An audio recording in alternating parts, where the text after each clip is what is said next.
Fala colorados aqui do canal, bem-vindos aqui a mais um vídeo e hoje eu retorno sobre novas informações junto ao Internacional para te tratar sobre os principais assuntos deste domingo. O Internacional que jogou no dia de ontem, sábado, contra o Atlético Mineiro, acabou perdendo o jogo por 1 a 0 numa falha de defesa ali do Internacional do gol do Keno, né? Um jogo que foi bastante jogado pelo Internacional. O Inter começou o primeiro tempo jogando muito bem e no segundo tempo acabou caindo a produtividade, principalmente depois das substituições do técnico Cuca.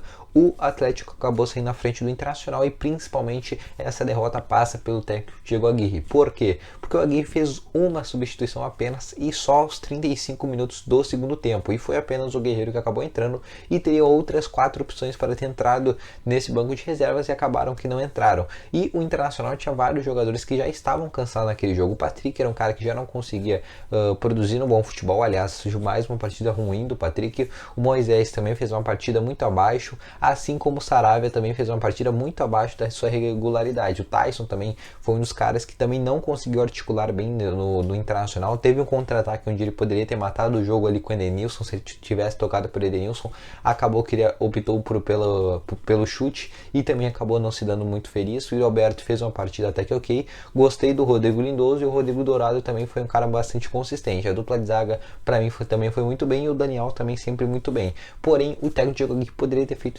algumas substituições que pudessem ter mudado o jogo, como a entrada do Gustavo Maia no lugar do Patrick, poderia ter botado o Maurício no lugar do Tyson, poderia ter botado outros jogadores como Gabriel Mercado ali na lateral direita, Paulo Vitor na lateral esquerda, tinha várias opções, o próprio Caio Vidal também, o próprio Gadorini, Caio Vidal, então são vários jogadores que o Aguirre poderia ter botado e não botou. Se o banco do Internacional ainda fosse ruim, aí tudo bem, mas o Inter tem boas peças no banco de reservas, o Inter tem Gustavo Maia, tem Maurício, tem Caio Vidal, tem vários jogadores que podem agregar, tem Johnny, Paulo Vitor, Gabriel Mercado, Kaique Rocha, Gadorini, então são jogadores que podem sim agregar o Internacional, mas acabou que o técnico Diego Aguirre acabou não usando nenhum desses dois atletas.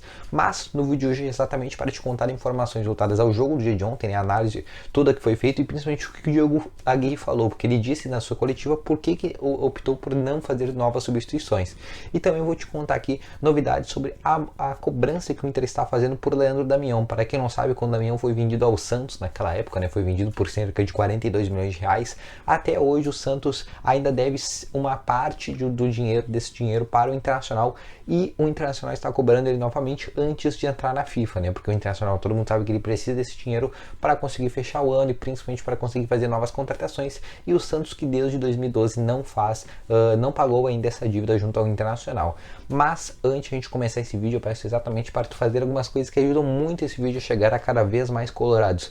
Que primeiramente é deixar o teu gostei, te inscrever nesse canal, ativar o sininho de notificações, que é muito importante, porque são 2 vídeos por dia, um vídeo às 11h15 da manhã e outro vídeo às 5 horas da tarde. E não te esquece também de te tornar membro desse canal por apenas R$ 4,99 por mês, tu tem direito a várias vantagens virando membro deste canal, ok? Então agora sem mais enrolação, bora pro vídeo que está recheado de informações junto ao nosso Colorado. Bom, então para começar esse vídeo, né, já fiz a minha análise no começo de vídeo, o Inter que não jogou bem, né, contou exatamente tudo que eu já falei no vídeo começo e o Aguirre explicou exatamente o fato que eu também falei no começo do vídeo, que foi o fato de o Inter não ter feito substituições. Vários repórteres perguntaram para o Diego Aguirre por que ele não optou por outros jogadores que estavam no banco de reservas. E o Diego Aguirre explicou que preferiu não fazer as substituições, primeiro porque ele não é obrigado a fazer as substituições, ele mesmo disse isso, e segundamente ele também falou que achava que naquele momento o time estava bem e não precisava de mexidas, até porque todos os jogadores que estavam ali em campo na condição do Aguirre acharam que todos os jogadores ainda tinham muito para entregar os 90 minutos e se entrasse outros jogadores do banco de reservas não iriam agregar mais do que os jogadores que estavam naquele jogo, ok? Então o que o Aguirre estava explicando? Que preferiu não mudar o time porque achava que o time estava bem e preferiu manter o time até o final daquela forma. A única troca que ele fez, que foi a entrada do Paulo Guerreiro, foi para deixar o time mais para frente e optou por tirar um volante exatamente porque o Inter já estava perdendo o jogo. Caso o Inter tivesse segurando aquele 1 a 0, de acordo com a Aguirre, ele ia ter mantido os 11 jogadores até os 90 minutos e não ia ter feito nenhuma substituição.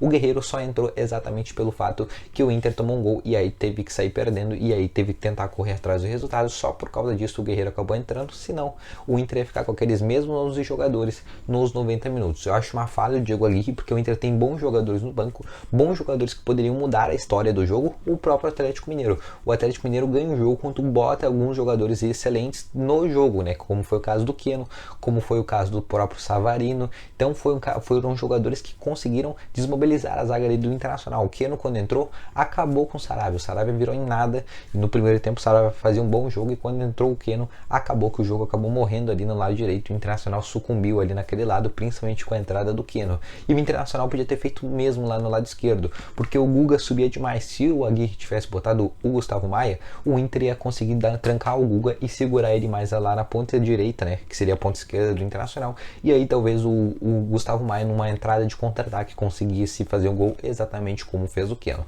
Mas agora vamos falar sobre informações do Internacional, né, sobre dívidas, só que dessa vez pro Internacional a favor, né. O Santos deve uma dívida para o Internacional de 5 milhões de reais pela contratação do Leandro Damião lá em 2012. Todo mundo lembra, o Leandro Damião naquela época foi contratado do Santos, foi o jogador mais caro contratado pelo Santos, né, principalmente pós saída do Neymar.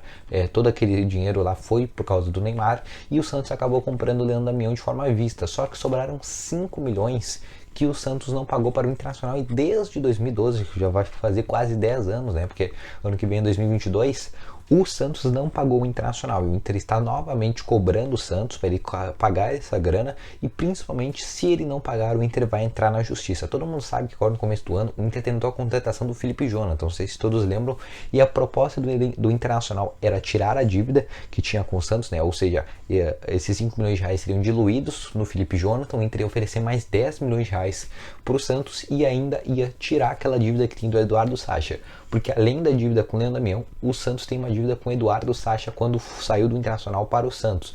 Então o Santos tem duas dívidas com o Inter, e caso o Santos tivesse aceitado essa proposta para liberar o Felipe Jonathan, o Inter ia ter acabado com essas duas dívidas, porém o Santos acabou recusando essa proposta, e o jogador também preferiu não sair do Santos naquele momento. O Santos, que hoje vive uma situação muito dramática no Campeonato Brasileiro, o Santos que está muito perto de chegar na zona do rebaixamento. Hoje, se o co-irmão vencer do Sport Recife, o Santos vai sim para a zona do rebaixamento, principalmente se não ganhar o jogo de hoje. Então ficou numa situação muito complicada a equipe santista, e é o que tudo indica, não deve pagar essa dívida tão cedo. Ok, rapaziadinha? Então vou ficando com esse vídeo por aqui. Eu espero que tenham gostado. Se tu gostou, deixa o teu gostei, te inscreva no canal e ative o sininho de notificações. Eu vou ficando com esse vídeo por aqui, vídeos às 5 horas da tarde. Espero que vocês tenham um ótimo domingo, uma boa tarde, uma boa noite, também uma boa janta, e até amanhã de manhã sobre novas informações junto ao nosso Colorado.